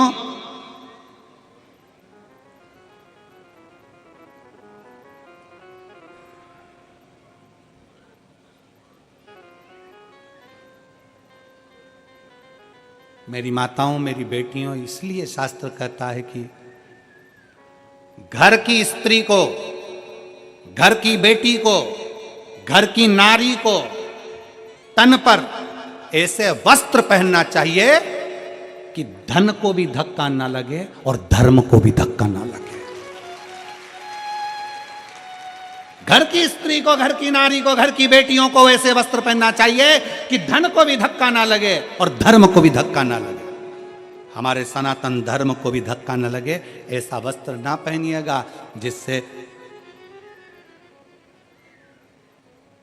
कहीं ना कहीं किसी ना किसी रूप में गलत विचार उत्पन्न हो, धन और धर्म को धक्का ना पहुंचे। कितना सुंदर कहा है, हॉस्पिटल में जाइए जरा। हॉस्पिटल गए हो कभी? हॉस्पिटल में अरे बोलो तो, गए हो कभी? बच्चे को चोट लग गई, चोट लगने के बाद क्या करता है डॉक्टर? चोट लग जाती है, वहां पर उसने तुरंत मल्लम पट्टी करा, मल्लम बांध के फिर क्या बांध देता उसके ऊपर? जम के बोलो जल्दी। पट्टी। पट्टी क्यों बांधता? डॉक्टर से पूछो। क्या केवल मल्लम से काम नहीं चलेगा? मल्लम लगा दोगे तो काम नहीं चलेगा। ये पट्टी से होता क्या है? ये कपड़ा ही तो है। पट्टी बांध दी तुमने कपड़े की, इससे होगा क्या? कपास रख दिया, रुई रख दी और पट्टी बांध दी, इससे होगा क्या? तुम तो दवाई लगाओ ना, दवाई से सूखेगा। पट्टी क्यों बांधता है? डॉक्टर से पूछोगे तो डॉक्टर कहेगा कि घाव पर पट्टी इसलिए बांधी जाती है कि मक्खी ना बैठे। जीजियों, सिर पे पल्लू इसलिए रखा जाता है कि ये मक्खियां ना बैठे। तन पर रुपट्टा इसलिए रखा जाता है कि मक्खियां ना बैठे। इसका ध्यान रखिए।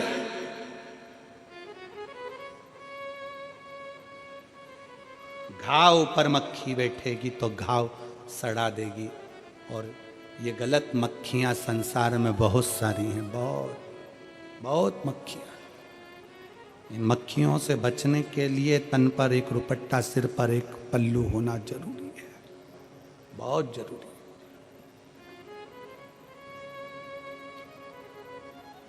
सास का कुछ नहीं बिगड़ेगा। तुम अगर ये रुपट्टा यहाँ भी रख लोगी, साड़ी का पल्लू, तो सास का कुछ नहीं बिगड़ेगा। सास अपना कायदा रखती है, सास अपने सिर पे पल्लू रखती है, वो सिखाती है ये तुम्हारे लिए, तुम्हारे लिए। वस्त्र पहनो, मना नहीं, पर धर्म और धन को, दोनों को धक्का ना लगे। धन ऐसा गलत जगह पर ना जाए और हमारा धर्म, हमारा सनातन धर्म कहीं गलत विचारों में ना। वस्त्र परिधान बहुत जरूरी है। शिव महापुराण की कथा कर रही है, भगवान शंकर का चरित्र कर रहा है, शिव तत्व कह रहा है, भगवान शंकर की कथा कर रही है। अंधकासुराया माता पार्वती जी अपने कार्य में लगी थी। लोग कहते हैं देवी जी पहाड़ों पर रहती है, लोग कहते हैं देवी जी वहां रहती है। शिव महापुराण की कथा कहती है प्रत्येक संसार में जन्म लेने एक एक बेटी के अंदर, एक एक स्त्री के अंदर, एक एक नारी के अंदर शक्ति, जगदम्बा की एक शक्ति ज्योत के रूप में उसके अंदर विराजमान रहती है। इसीलिए उसको ज्योतावाली कहते हैं। शक्ति है। और जहां शक्ति है वहीं पर भक्ति है। भक्ति कहां होती है? जहां शक्ति।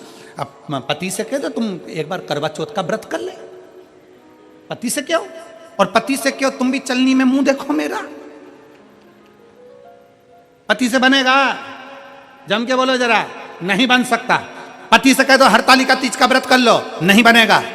एक शनिवार का व्रत, मंगलवार का व्रत पति करते हैं तो 2 दिन पहले से कह देते हैं कल मेरा शनिवार है।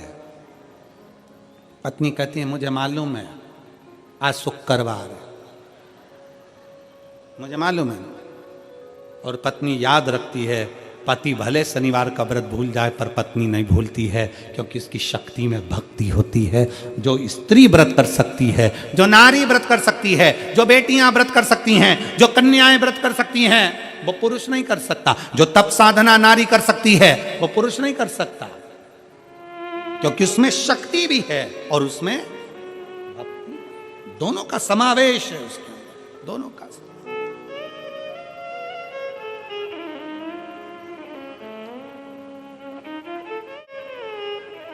इसलिए हम माताओं से, बेटियों से हमेशा निवेदन करते हैं कि तुम यह मत सोचो कभी भी कि तुम कुछ नहीं कर सकती। कई लड़के कह देते हैं गुरुजी मैं तो ये कंपटीशन एग्जाम पास ही नहीं कर सकता, मैं तो कंपटीशन एग्जाम में रह जाऊंगा, गुरुजी 4 बार परीक्षा दे ली मैं तो रह जाऊंगा। बेटियां कह देती है मुझे लगता है मेरी किस्मत में आगे बढ़ना लिखा ही नहीं है। कौन कहता है? पहले कथा में कहा था अपने कमरे में अटाला नहीं रखते, तुम लोग रखते हो? अपने कमरे में बेकार सामान नहीं रखते, हमेशा अपने कमरे में अच्छी साड़ी, अच्छा कपड़ा, अच्छा सामान, अच्छा जेवर तुम अपने कमरे में रखते हो, बेकार नहीं रखते। बेकार तो तुम पटक देते हो कहीं और। जब तुम अपने कमरे में बेकार चीज नहीं रख सकते तो ये पूरी पृथ्वी तो मेरे महादेव की है। महादेव अपनी पृथ्वी पर बेकार सामान नहीं रखते। तुम सब कीमत वाले हो, एक से बढ़कर हीरे हो। अपनी कीमत को पहचानो। कभी मुख से ये मत कहो कि मुझसे ये नहीं हो सकता, मैं ये कंपटीशन एग्जाम नहीं निकाल सकता, मैं ये नहीं कर सकता। अपनी एजुकेशन को बढ़ाइए, अपनी मेहनत को बढ़ाइए, अपनी लगनता को बढ़ाइए, अपने कर्म को बढ़ाइए, अपने परिश्रम को बढ़ाइए। जितना पढ़ते थे उससे 4 गुना पढ़ो, जितना अध्ययन करते थे उससे 4 गुना अध्ययन करो। और शंकर भगवान पर एक बेलपत्र समर्पित कर कर, उस पर विश्वास कर कर, अपने ऊपर भरोसा कर कर कि मैं इस एग्जाम को निकलूंगा और निकल कर बताऊंगा, तो निकल ही जाओगे। अपना बल प्रबल करिए, अपना बल। और ऐसों के पास मत बैठो जो तुम्हारा विल पावर कमजोर कर दें। कई लोग ऐसे भी होते हैं। एक जाला बना रही थी, मकड़ी जाला बना रही थी, तो वहीं दरवाजे के पीछे छिपकली आ गई। छिपकली देखिए तुम लोगों ने, जम के तो बोलो, देखिए तुम्हारे यहाँ आती है? अच्छा ठीक है। कैसी होती है छिपकली? देखिए शिव महापुराण में छिपकली जरा दूसरी है। शिव पुराण में छिपकली किसको कहा गया? जो तुम्हारे घर में आकर बैठे और कहे तेरी बहू किसी काम की नहीं, तेरा छोरा किसी काम का नहीं। राम इतना नुकसान हो गया। ये छिपकली है, चुपचाप से आती है, दरवाजे के पीछे चिपक जाती है। छिपकली। अब तुम्हारी छिपकली और हमारी छिपकली में अंतर है। अब मेरठ में छिपकली है कि नहीं हमको नहीं मालूम, पर ऐसा कोई संसार नहीं जहां छिपकली नहीं आती है। धीरे से मकड़ी ने जाला बनाया, छिपकली आ गई पीछे से, और छिपकली ने आकर कहा मकड़ी से दरवाजे के पीछे जाला बना रही है, कोई भी तोड़ देगा झाड़ू मार के। नहीं बना। मकड़ी जाला बना रही थी, फिर सोचा कहाँ बनाऊं, तो दरवाजे के ऊपर खिड़की पे बनाया। इतने में चिड़िया आ गई। चिड़िया ने कहा कहाँ जाला बना रही है, हवा चलेगी पूरा दरवाजे का जाला टूट जाएगा, और कहीं बना। मकड़ी गई फिर पानी की टंकी के पीछे, वहाँ जाला बना रही थी। माँ ये किल्ली बोल दी तुम जाला बनाओगे, नहाने कोई आया तो जाला टूट जाएगा। मकड़ी पूरे दिन घूमती रही बेचारी, उससे जाला ही नहीं बना पाई। क्यों? क्योंकि हर जगह जाते थे कोई ना कोई उसका विल पावर कमजोर कर देता था, मना कर देता था, मत बना, यहाँ ऐसा हो जाएगा, वहाँ वैसा हो जाएगा, वहाँ वैसा हो जाएगा, वहाँ वैसा हो जाएगा। पर मकड़ी जाला नहीं बना पाई। आखिरी में मकड़ी एक बंदर के पास गई। बंदर से कहा मैं क्या करूं? बंदर ने कहा क्यों इनके चक्कर में पड़ी है, तेरी मर्जी पड़े जहां जाला बना। तेरा जाला तू बनाती है, तुझे मालूम है ना कि कितना बोल्ड है, कितना बलवान है। उसी तरह पढ़ाई आप करते हो, अध्ययन आप करते हो, कोचिंग आप करते हो, ट्यूशन आप करते हो, स्कूल में आप पढ़ते हो, तो आप दूसरे के कहने पर चलोगे क्या कि वो कह रहा है मैं इस एग्जाम को नहीं निकाल सकता? तुम अपने अंदर मकड़ी जैसी बोल्डता रखो, अपने आप जाला तैयार होगा। इन छिपकलियों के कहने पे चलोगे तो जिंदगी में कभी आगे नहीं बढ़ पाओगे। अपने आप को प्रबलता दीजिए कि मुझे ये एग्जाम एक पत्र में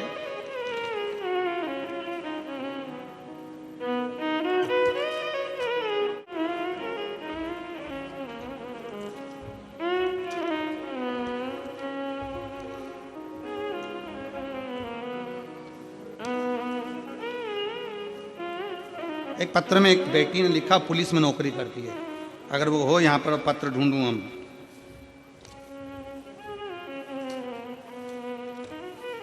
हाँ यही है, धन्यवाद महाराज। मैं शशि शमशेर सिरसा गढ़ की रहने वाली हूं। मेरा मोबाइल नंबर ये है। मैं बाबा क्या गुणगान करूं, मेरी बेटी सोनम शर्मा 2019 में यूपी पुलिस में उसकी नौकरी लगी। 16/5/2019 में वहीं से मेरी बेटी को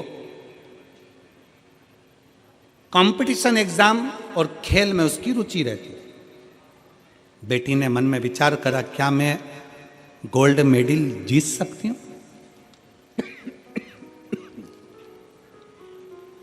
क्या मैं गोल्ड मेडल जीत सकती हूं? मैंने अपनी बेटी से कहा कि सीओर वाला महाराज कहता है दुनिया में कोई काम हल्का नहीं होता, तू अगर मेहनत करेगी तो गोल्ड मेडल जीत सकती है। मैं बाबा को यहां धन्यवाद देने के लिए आई हूं कि वेट लिफ्टिंग में पुलिस में नौकरी करने वाली मेरी बेटी ने गोल्ड मेडल जीता है और शिव महापुराण पोसा कर जीता। गोल्ड मेडल जीतने के बाद भी मेरी बेटी का जब प्रमोशन बड़ा प्रबल नहीं हुआ तब मेरी बेटी मन से हारी। तो मैंने उस समय भी अपनी बेटी से कहा, तो चिंता मत कर, अब हापुड़ में कथा हो रही है, अपन दोनों चलते हैं। बेटी और मैं हापुड़ में कथा सुनने के लिए आई और बाबा से विनय कर गई। आज मेरी बेटी का प्रमोशन हो गया। मैं बेटी को यहाँ धन्यवाद, बाबा को धन्यवाद देने के लिए आई। कहीं बेटी हो शशि शर्मा, शशि रामशेर, आप लोग पढ़ लो नाम खुद ही, ठीक है, मोबाइल पर। अब रामशेर लिखा है कि शमशेर लिखा है, तुम जानो। मैं शशि, रामशेर है शमशेर है, हाँ शमशेर सिरसागढ़। आइयो माँ, हाँ हाथ हिला दो, श्री शिवाय नमस्तुभ्यं। आ जाओ, एक बेलपत्र ले जाना, आ जाओ। शमशेर सिरसागढ़ की रहने वाली हूँ। मेरा मोबाइल नंबर ये है। शिव तत्व की प्राप्ति, भगवान शंकर क्यों ना भरोसा हमारा, हम क्यों हिम्मत हारे, हम क्यों हिम्मत हारे? अपने विश्वास को प्रबल बनाए, अपने विश्वास को। अंधकासुर माता को गलत भाव से देखा तो माता पार्वती के सम्मुख में शिव जी ने काल भैरव को प्रकट कर अंधकासुर का वध करवा दिया। विदल उत्पल का संहार भगवान शंकर ने कुंदुक फेंक कर करा तो शिव जी का नाम कुंदकेश्वर पड़ गया। अगला वर्णन आया है 12 ज्योतिर्लिंग का। तुमरुका जी चंचुला देवी को बिंदुक के मोक्ष हेतु 12 ज्योतिर्लिंग स्मरण करा रहे हैं। सोमनाथ जी का वर्णन किया। चंद्र की काया का रोग बाबा ने ठीक किया। अगला वर्णन आया है श्री मल्लिकार्जुन का। शरणानंद कार्तिकेय जी को मनाने के लिए बाबा श्री शैलम पर जाकर विराजमान हुए। दूषण नाम के राक्षस का संहार करने के लिए महाकाल बने। विंध्य नामक पर्वत को दर्शन देने के लिए ओमकारेश्वर बन गए। नर नारायण को दर्शन देने के लिए केदारनाथ बन गए। कुंभकर्ण के बेटे भीम का संहार करने के लिए भीमा शंकर बन गए। मनु शत्रुपा के तप बल के लिए भगवान शंकर बाबा विश्वनाथ बन गए। गौतम बाबा पर गौ हत्या का दोष लगा तो बाबा त्र्यंबकेश्वर बन गए। जब कहीं ईर्ष्या जागृत होती है तो किसी न किसी को नीचे गिराने का प्रयास किया जाता है। गौतम ऋषि बड़े तपस्वी थे, पर साथ के लोगों ने उनको नीचा दिखाने के लिए, नीचा गिराने के लिए उन पर गौ हत्या का दोष लगा दिया। और गौ हत्या का दोष लगाया तो भगवान शंकर ने आकर उस दोष से मुक्ति करी। अगला वर्णन आता है बाबा वैद्यनाथ जी का। रावण के लिए भगवान शंकर जा रहे थे लंका, पर शिव शिव हैं, विराजमान हो गए भूमंडल पर, उठे नहीं, बाबा वैद्यनाथ के रूप में विराजित हो गए। अगला वर्णन है श्री नागेश्वर का। दारुक नाम के राक्षस का संहार करने के लिए भगवान नागेश्वर बन जाते हैं। फिर वर्णन रामेश्वर भगवान का आया, जहां लंका पर चढ़ाई करने के लिए भगवान राम शिव जी की स्थापना कर कर रामेश्वर के रूप में विराजित होते हैं। सुधर्म नाम के ब्राह्मण की पत्नी घूष्मा के बेटे को वापिस जीवित कर दिया तो शिव जी का नाम कृष्णेश्वर हो गया। ऐसे 12 ज्योतिर्लिंग का चरित्र जैसे बिंदु श्रवण करते हैं प्रेत योनि से मुक्त हो जाते हैं। चंचुला देवी अखंड सौभाग्यवती बन जाती हैं, पति के लोक को जाती हैं। शंकर भगवान अपने मस्तक की बेलपत्र उतार कर थी पर समर्पित करते हैं और बाबा कहते हैं, सुनो तुम रुका जी, ये पवित्र शिव महापुराण की कथा कलिकाल में, कलयुग में जो मनुष्य जिस भाव से श्रवण करने के लिए बैठेगा, जितने दिल से अपने हृदय से मुझे पुकारेगा, मन से अपनी बात कहेगा, मैं उसकी कथा को स्वीकार कर उसके मनवांछित फल की प्राप्ति कराऊं। हमने पहले भी कहा, हेलीकॉप्टर उतरता है तो चूने से एच लिख दिया जाता है, हेलीपैड बना दिया जाता है जिस पे हेलीकॉप्टर उतरता है। पर जहां कथा होती है शिव महापुराण की, उसका जहां पंडाल लगता है, व्यासपीठ लगती है, उसको देखकर मेरा महादेव नंदी लेकर उतर जाता है। उसको देखकर बाबा की यह पवित्र कथा शंकर भगवान मस्तक पर धारण कर कर सबको शुभ वरद प्रदान कर कर मेरे बाबा इस कथा को विराम की ओर लेते हैं।